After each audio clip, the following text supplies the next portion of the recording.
Welcome to this week's vlog. We made it. This week is opening week. First Wheeler Crit is tomorrow night, so I'm out here in my garage just trying to get the bike tuned up and ready to go. I've got my chain soaking in some soapy water right now. I'm about to take it out and wipe it down, put it back together, and then I'm going to give my bike a little spray down, clean it up a little bit, make sure that everything is running smooth and fast.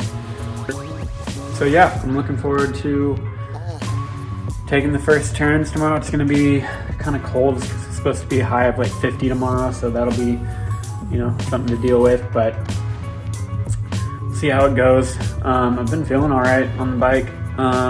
Have been hitting all my numbers and doing all my things, but the first race is always kind of a little bit of a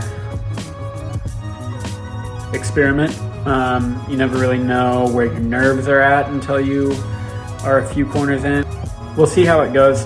I'm not putting too much pressure on myself, just wanting to have a good time and get that first race out of the way.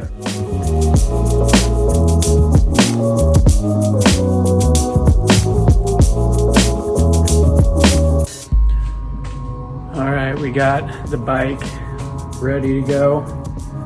She's shifting perfect, running smooth. Got all my gear ready. One tip for all you busy people. I mean, you don't have to be busy for this tip to be a good tip. You can just be a person that rides bikes, and this will apply to you.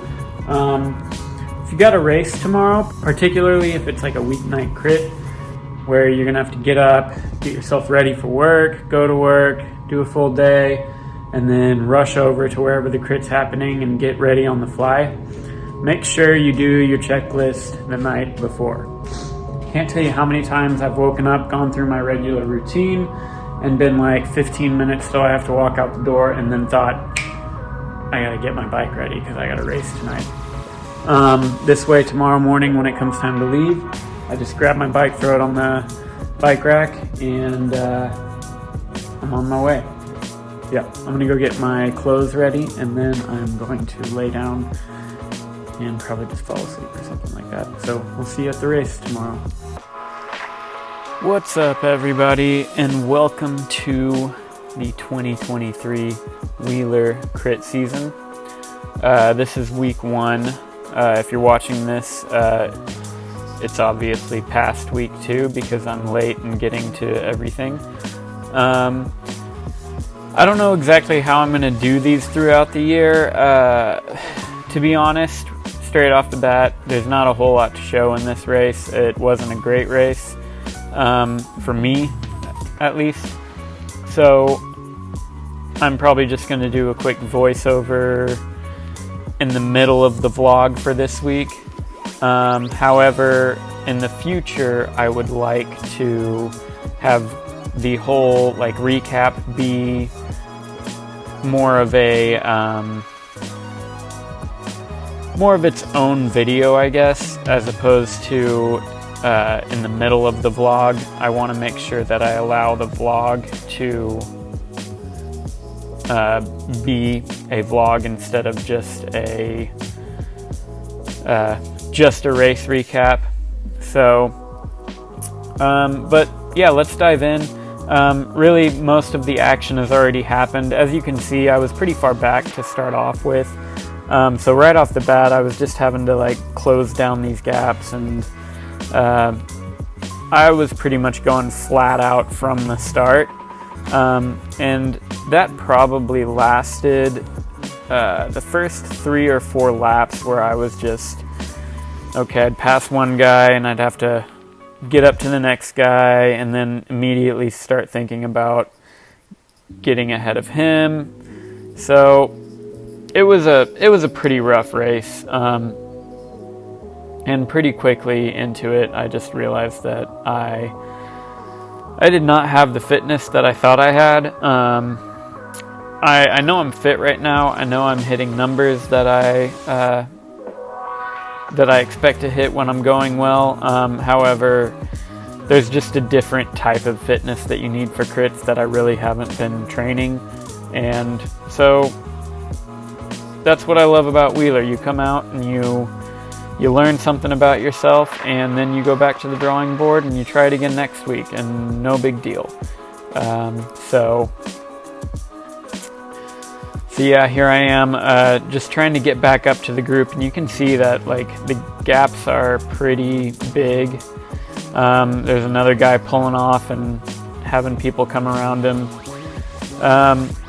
I will say, looking back on this race, it was pretty quick. The laps that I did with the group were about 26 miles per hour on average. The laps that I did with the guys that I spent most of the race with off the back were about 23 or 24 miles per hour.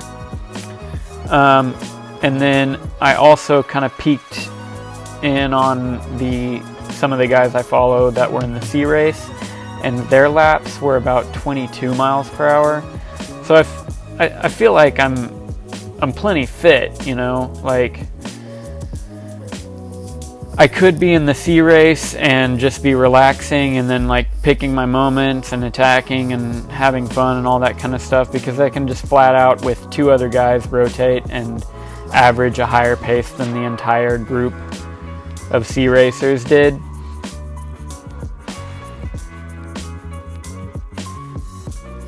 Alright, so after kind of just struggling to get around people and latch onto the group, finally some of the guys that were following on my wheel are starting to come around me.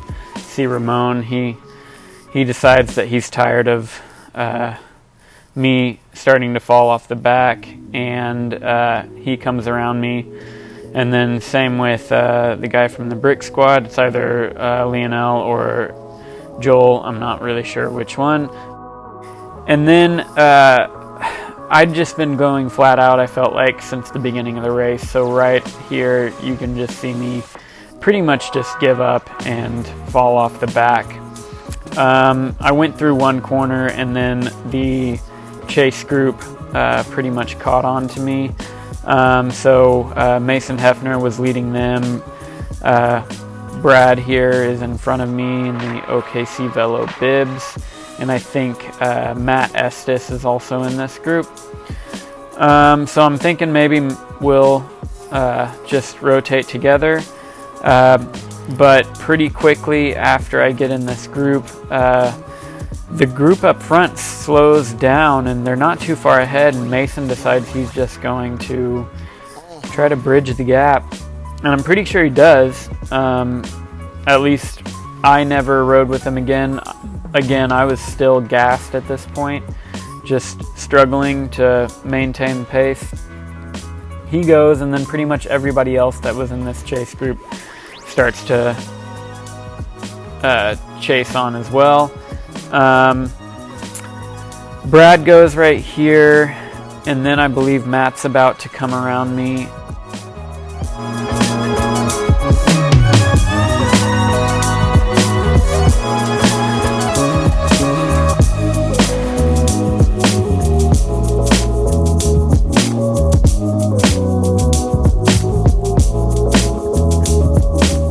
We all kind of get together, and that's pretty much the group I'm with for the rest of the time. It's just me, Matt, and Brad.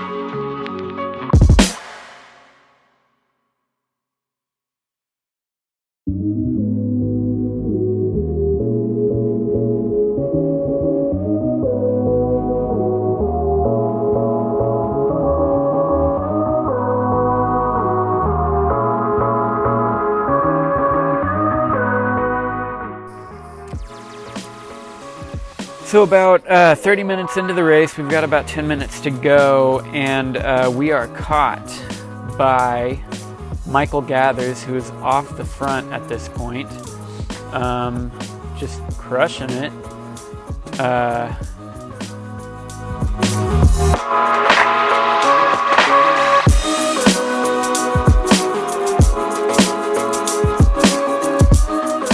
He's got a couple seconds on the group, and then they all basically come through right here.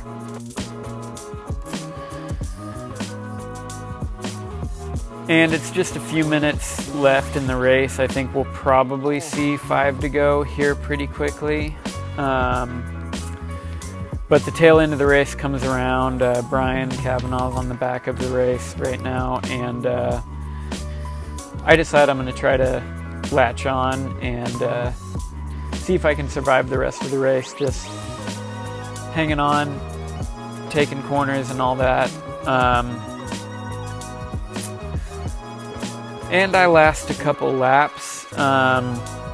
Things were going pretty well, but I was just gassed and really pretty disappointed from where my expectations were and then where I ended up on the day.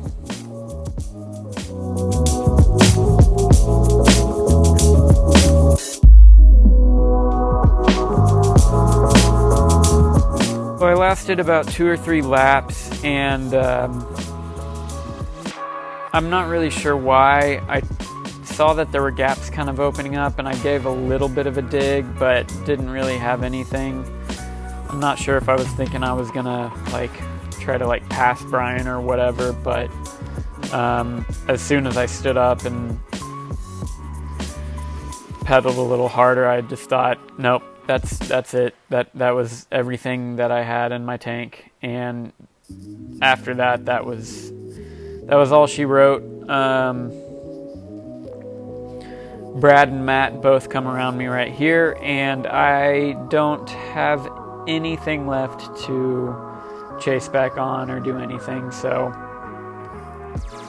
I just watch the group go off in the distance, and then I come around the course one more time and pull off and cry in a corner or something. So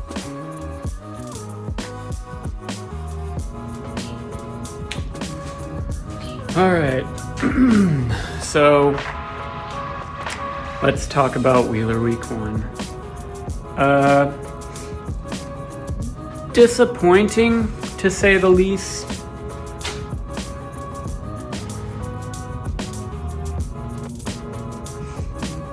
I really don't have any crazy excuses. I have been doing a lot of medium, kind of like zone 3 type stuff. I was getting into some more intensity, and then I got sick, and then I kind of went through a spell where I just wanted to ride my bike. And I was doing Zwift a lot, so it was really easy to just hop into the little pacers where you can just sit in the group, and it's just supposed to be kind of like a hard group ride. That was a lot of my rides, and I realized really quickly that my normal just endless punch that I have at the height of crit season just wasn't there. But no excuses. I've done 2 VO2 max / anaerobic workouts this week because I'm trying to just jumpstart it. We'll see.